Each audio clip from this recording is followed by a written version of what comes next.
మార్పు చెందవా, నీ బ్రతుకు మార్చుకోవా,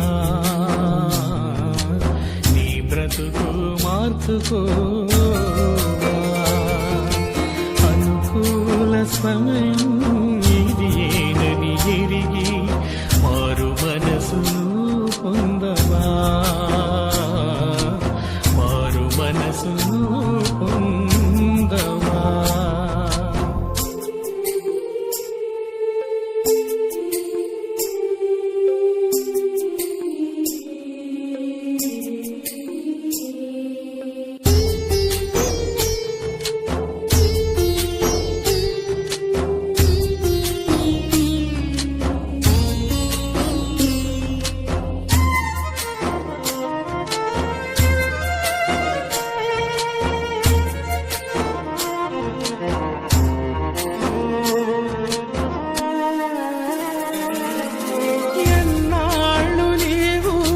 జీవించినా గాని ఏమున్నది లోకంలో, ఇన్నాళ్ళు నీవు చేసిన క్రియలన్నిటికీ తీర్పున్నది పైలోకంలో.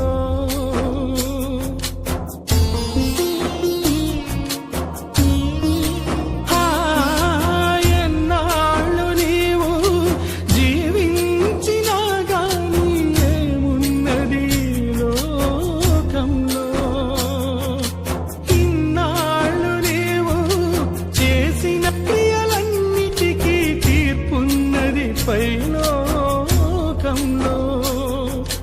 తీర్పు దినమునందున ఆయన ముందు నీవు నిలిచే ధైర్యం నీకుందా, తీర్పు దినమునందున ఆయన ముందు నీవు నిలిచే ధైర్యం నీకుందా, నిలిచే ధైర్యం నీకుందా. మార్పు చెందవా, నీవు మార్పు చెందవా, ఈ బ్రతుకు మార్చుకోవా, ఈ బ్రతుకు మార్చుకోవా.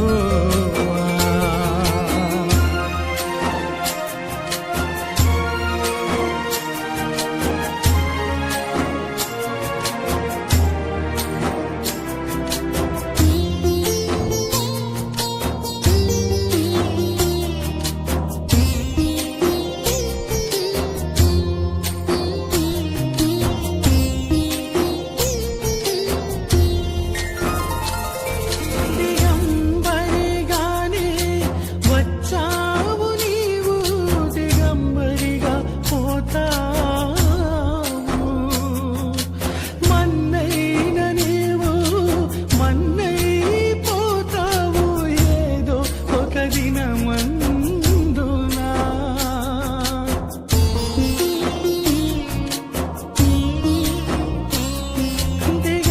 దిగంబరిగానే వచ్చావు నీవు, దిగంబరిగా పోతావు. మన్నైన నీవు మన్నైపోతావు ఏదో ఒక దినమందునా. నీ ఆస్తి అంతస్తు నీ అంద చందాలు నీ వెంట రావెన్నడూ, నీ ఆస్తి అంతస్తు నీ అంద చందాలు నీ వెంట రావెన్నడూ, నీ వెంట రావెన్నడూ. మనుషులందరూ ఒక్కసారే మృతి పొందాలి, ఆ తర్వాత తీర్పు జరుగును. అట్నే వదిలిపెట్టాడు. మనం జీవించిన జీవితం అంతా కూడా రికార్డ్ చేయబడ్డాది దేవుడి దగ్గర.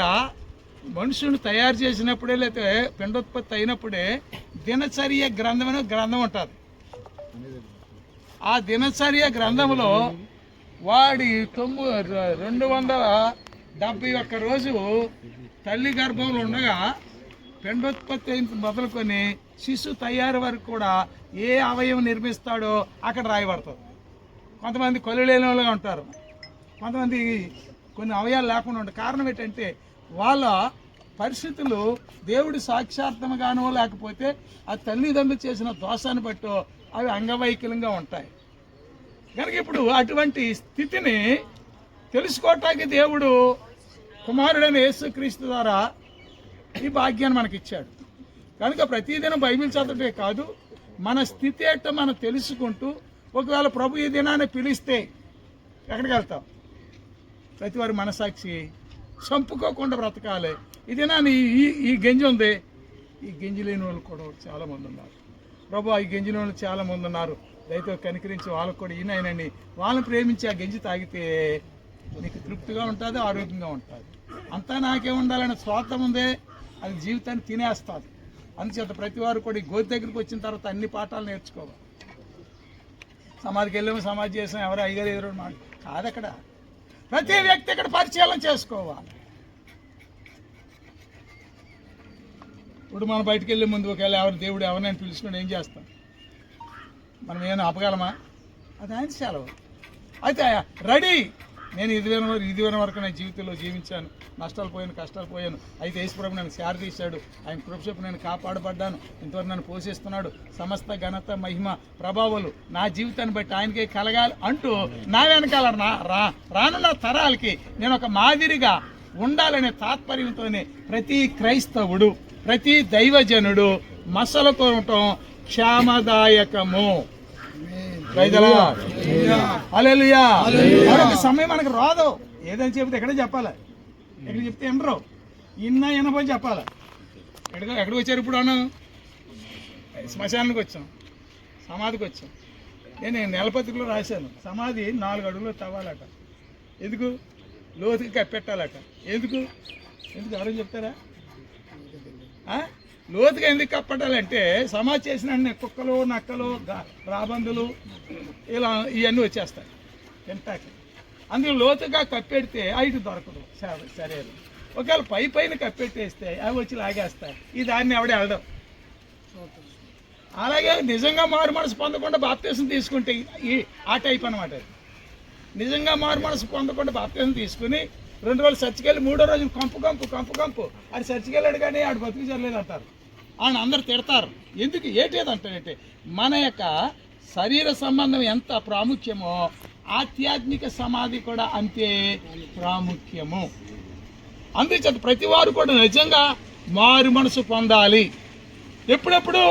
బాప్తీసం తీసుకున్నప్పుడు కాదు, ప్రతి క్షణము మనిషిని యొక్క మనసు స్థిరంగా ఉండదు, ఇలాగా ఊగుతూ ఉంటారు.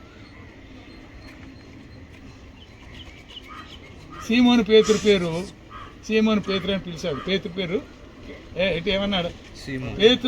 సీమోను అనగా కదిలేడు రెల్లి గాలికి ఊగుతుందట, అంటే స్థిరం లేని బతుకు. యేసుప్రభు దగ్గరికి వచ్చిన కాఫా అన్నాడు. అంటే యేసుప్రభు జీవితాన్ని స్థిరపరిచాడు. మనం మారు మనసు పొందితేనే మనకు స్థిర జీవితం వస్తుంది. మారు మనసు పొందిన ప్రతి వారు కూడా వాక్యాన్ని అనుసరించి నడుచుకోవాలి. వాళ్ళు చనిపోతానని భయం ఉండదు వాళ్ళకి. ఏం చేస్తాను? నేను పవిత్రంగా జీవిస్తాను, నేను పరలోకానికి వెళ్ళిపోతాను. ఈ ఆస్తులు నాకు, ఇవన్నీ నాకు అక్కర్లేదు, ఈ బంధువులు ఈ ఎలా నాకు అక్కర్లేదు అంటారు. లేని వాళ్ళు ఏం చేస్తారు? అలా మా వాళ్ళు అని యాతన పడుతూ అటు దేవుడికి చెందకుండా ఇటు ప్రజలకి చెందకుండా మధ్యస్థం మిగిలిపోతూ ఉంటారు. అలా కాకుండా ప్రతి వారు ఇక్కడే ఒక పాఠాన్ని నేర్చుకుని ఇక్కడి నుంచి వెళ్ళాలని దైవ సేవకుడికి మీ అందరికీ మాట జ్ఞాపకం చేస్తుంటున్నాను. ఇప్పుడు ఈ సమయంలో ప్రార్థన చేసి మన మన్ను అనేది వెనుకటి వెళ్ళి మన్నుకు చేరును. దేవుని దయచేసిన దేవుని యొక్క ఆత్మ దేవుడి యొద్దకు చేరునని పలుకుతూ మట్టి వేస్తుంటుండగా మీరందరూ కూడా మీ చేతులతో మట్టి వేసి దేవుని యొక్క మహిమార్థం ఈ భూమిని ఇచ్చిన మహాకృపలలో లోకం పుట్టింది మొదలుకొని ఈ కార్యక్రమం ఇలాగే జరుగుతుంటుంది. కనుక ఈ దినాన్ని నీ కుమారుడు యేసుపాదం గారిని పిలుచుకున్నా. ఆయన పడిన పాటలు, శ్రమలు అన్నీ నీ దగ్గర రికార్డ్ అయ్యి ఉన్నాయి. ఎవరో దేన్ని తప్పించుకోవటానికి లేదు. అలా ఇక్కడ నిలిచి చూస్తున్నా మా జీవితాలు కూడా నీ దగ్గర రికార్డెడ్గా ఉన్నాయి. తప్పించుకోవటానికి ఎవరికి చాయిస్ లేదు.